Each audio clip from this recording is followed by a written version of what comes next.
I never imagined I'd end up as the personal target of our homeowners association president. Then again, I also never expected someone like Diane Walters to hold so much sway over our quiet suburban neighborhood. To most of the residents, she was Karen behind her back, a fitting nickname, considering her relentless need to enforce rules, complain, and speak to the manager about the smallest of issues. When I moved into Oak Ridge Estate 6 months ago, I thought I was stepping into a peaceful retirement community. I had no idea the HOA, under Diane's iron grip, would become the bane of my existence. It all began with something as innocent as a bird bath. A small stone bird bath I had placed in my front garden to attract cardinals and robins. To me, it was harmless. To Diane, however, it was an unforgivable crime against community standards. Apparently, according to Section 14, Paragraph 3 of the HOA handbook, no outdoor decorative element exceeding 18 inches in height was permitted without written approval. Naturally, I hadn't realized that offering birds a sip of water required bureaucratic paperwork. But Diane was more than happy to enlighten me via a bright yellow violation notice taped to my front door. When I confronted her, she stood on my porch with that polished, saccharine smile. Her highlighted blonde bob was as stiff as her attitude, not a strand moving when she tilted her head in mock sympathy. "Mr. Reynolds, we take our community standards very seriously here," she cooed, her tone dripping with condescension. "Perhaps you should have familiarized yourself with the handbook before installing unauthorized fixtures." I removed the bird bath, thinking that would put an end to the nonsense. I couldn't have been more wrong. Over the next few months, the citations rolled in like clockwork. My grass was allegedly a quarter-inch too tall. My garbage bin had been visible from the street for more than 4 hours after collection. And my favorite, my Christmas decorations were deemed excessive and disruptive to community aesthetics. Never mind that it was just a string of lights around the porch and a glowing reindeer on the lawn. I'm a retired postal worker with 35 years of service. I've dealt with people more difficult than Diane in every corner of the city. So I swallowed my irritation and played along. My pension check every month was my well-earned reward for decades of hard work, and I wasn't going to let one power-hungry neighbor rob me of peace in my golden years. But then one Thursday, my pension check didn't arrive. That had never happened before. The Postal Service was dependable, especially with government checks. They always showed up on the first of the month without fail. At first, I thought maybe there was a small delay. But Friday came and went, and still no check. I called the pension office. They confirmed the check had been mailed on schedule. "It should have arrived by now, Mr. Reynolds," the representative told me. "I can initiate a trace if you'd like." I agreed, though unease was already gnawing at me. With bills looming and not nearly enough in my checking account to cover them all, I found myself at the kitchen table, debating which ones I could afford to postpone. That's when I happened to glance out the front window. Across the street, Diane was striding confidently up to Mrs. Garcia's porch, violation notice in hand. Something about her smug, unshakable self-assurance turned my stomach. The following day, my neighbor Tom dropped by. "Hey, Jeff, did you hear?" he asked in a low voice. My wife saw Diane taking mail out of people's boxes early in the morning last week. At first, she thought maybe Diane was just collecting misdelivered mail, but he shook his head.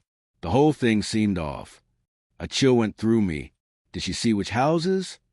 I asked quickly. Not exactly. Just that Diane was making her way down the street.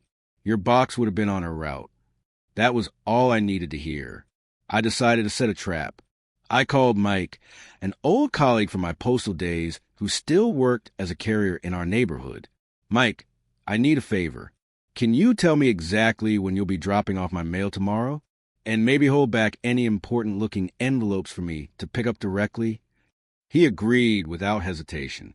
The next day, I stationed myself near the window at delivery time.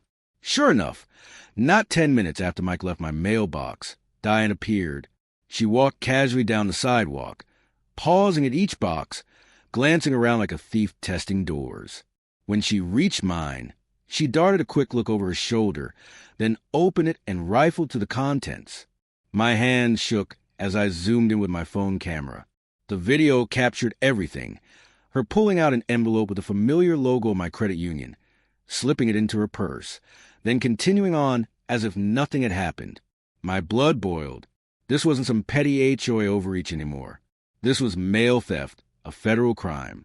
I immediately called Mike and explained what I had seen. "This is serious, Jeff," he said gravely. "I'll contact the Postal Inspection Service right away. They don't mess around with mail theft." 2 days later, I received a call from Postal Inspector Sarah Martinez. "Mr. Reynolds, we've reviewed your video," she said. "We have reason to believe Ms. Walters may have taken your pension check, along with other mail from your neighborhood. We like to set up a sting operation with your cooperation." The plan was simple but effective. The pension office reissued my check, but this time it came with a twist. Inside the envelope was a discreet tracking device. Inspector Martinez explained the plan carefully. Her team would monitor the beta check, and if Diane dared to steal it, they would catch her in the act. No excuses, no denials. The following week, everything was set in motion. I watched anxiously from behind my curtains as Mike, my old colleague, delivered the mail. He gave me the slightest nod when he slipped the replacement envelope into my box, confirming the tracker was inside. My heart pounded as I settled in to wait. An hour passed. Then, right on cue, Diane's silver SUV rolled slowly into view, parking across the street, like a predator waiting for its moment. She stepped out, her phone in hand, pretending to snap photos of my lawn. No doubt she would later claim she was documenting violations. But her real target was clear. With a quick glance up and down the street, she strolled toward my mailbox as though it were her God-given right. I held my breath, watching her open the box, pluck out the envelope, and slide it into her designer handbag along with a few other pieces of mail. Her expression was smug, triumphant, until the trap was sprung. A nondescript white van pulled up to the curb, and 2 plainclothes inspectors stepped out with practiced precision. "Ms. Walters," Inspector Martinez called, flashing her badge. "I'm Postal Inspector Sarah Martinez, and this is Inspector Johnson. We need to speak with you about the mail you just removed from this box." In that instant, Diane's smugness evaporated. Her face drained of color, and she froze like a deer caught in headlights. I was just collecting Ms. delivered mail to return to the post office," she stammered, clutching her handbag to her chest. "Ma'am." "Place the bag on the ground and step away from it," Inspector Johnson said firmly. Diane's voice rose into that shrill, imperious tone I'd heard countless times at HOA meetings. "This is ridiculous. Do you know who I am? I'm the president of this HOA. I'll have your jobs for this harassment." But Martinez remained unshaken, her voice calm and clipped. "Ms. Walters, we have video evidence of you removing mail from multiple boxes in this neighborhood over the past 2 weeks.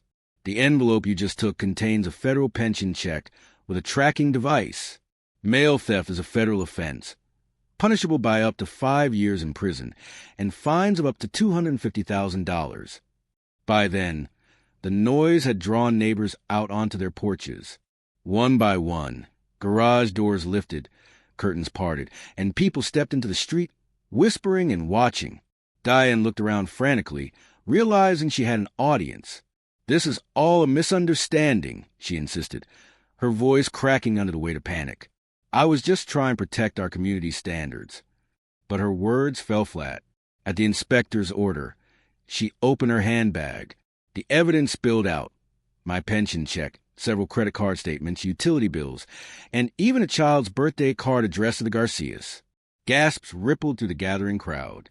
The inspector snapped the cuffs onto her wrists and read her rights as her once perfect composure crumbled. In less than 15 minutes, Diane had gone from neighborhood tyrant to exposed criminal. A later search of her home revealed the full scope of her crimes. Dozens of stolen envelopes stacked neatly in drawers and boxes, including my original pension check, which she'd apparently been too cautious to cash. But no amount of caution could save her now.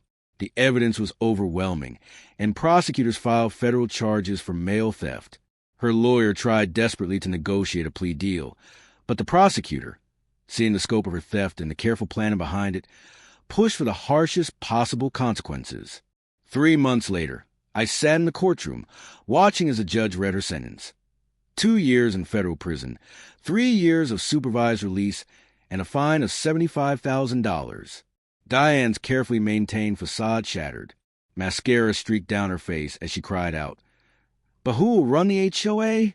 She scanned the room, searching for anyone who might rescue her. No one did.